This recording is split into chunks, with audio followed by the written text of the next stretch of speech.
I found out in 2000 I'm HIV positive in September. So I was shocked, and it was too hard to go to my mom and tell them I'm HIV positive. So it was difficult to go to my friend and express my status, you see.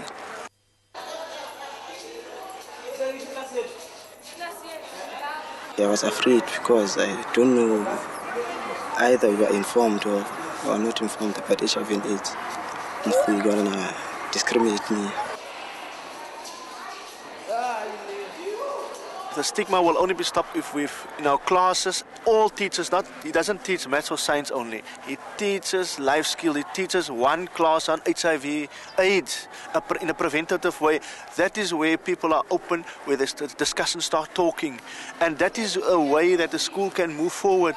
And then more learners will come out because now they are aware of it. They're conscientized about HIV, AIDS, about AIDS in the classroom. And the more teachers that are open about it, the more learners will come to them. A number of teachers are afraid to speak about it because they call it culture, they can't speak about these things, or it's against their religion, it's not Christian to speak about AIDS and sex education. But it's for us teachers to embrace it and to work with it. The learners at the school should know that what is their right, and their right is to have a good basic quality education. And no matter what disease they have, that we as a school and as educators must come out and support them and work with them for a better future for them. What I've seen, people from 15 years upwards, you see, they're having sex without using a condom. Most of them, they go to the taverns and they get drunk and they go to sleep with their partners without using even a condom, you see. When they wake up, they strike no condom, you see, and they get infected, you see. I experienced 98, you see. When I'm going to the party, like when we're going to the party, we get drunk, you see, you want some girls, go together to get and sleep, and you go again to get another girl. You don't know if you are HIV or you are not HIV positive, you just spread it. You see. Our main focus is still, and our policy is still, that the first prize is to delay sexual debut as long as possible among teenagers.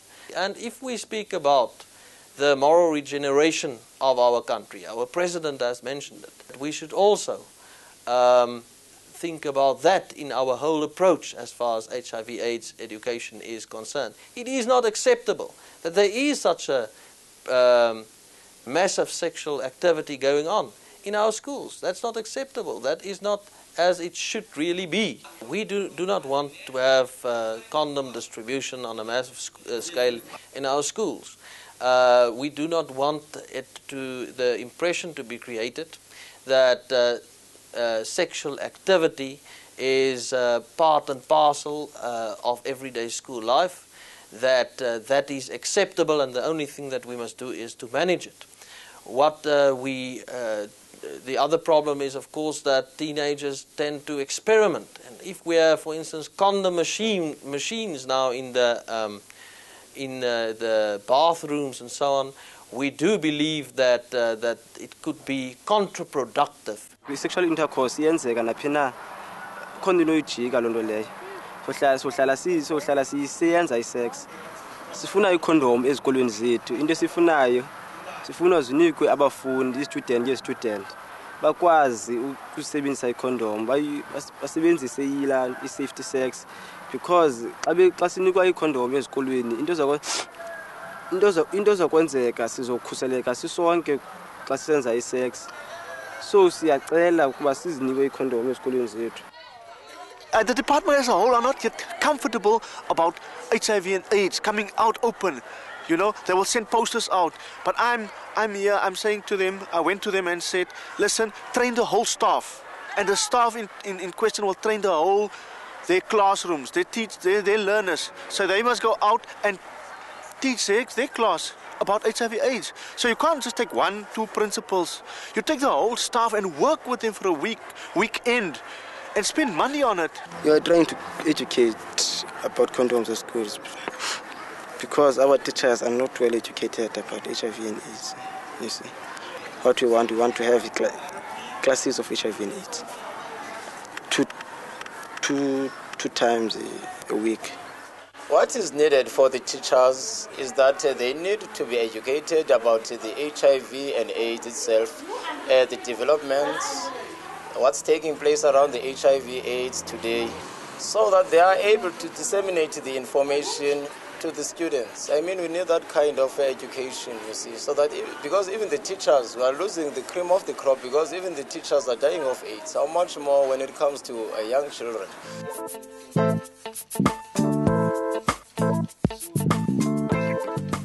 To be honest, for me, it was a bit difficult. I was very scared. I thought, what's happening to Linda now? Saying that, this guy is really sick, and I know that this can kill. I was one of the people that were saying that AIDS is a death sentence.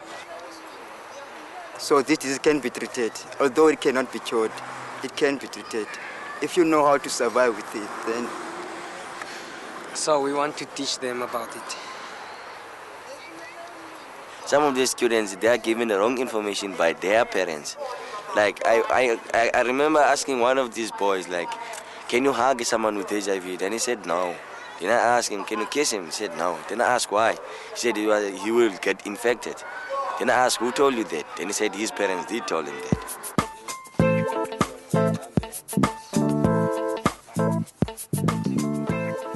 People who are HIV and those who are not, guys, stand up for your rights. Live your normal life. Friends, be there for your friends. Because what I'm saying, my friend with HIV and AIDS is still my friend, no matter what. I can hug them, I can kiss them. You can occur to anyone. The question is it going to be your mother, your father, or your cousin?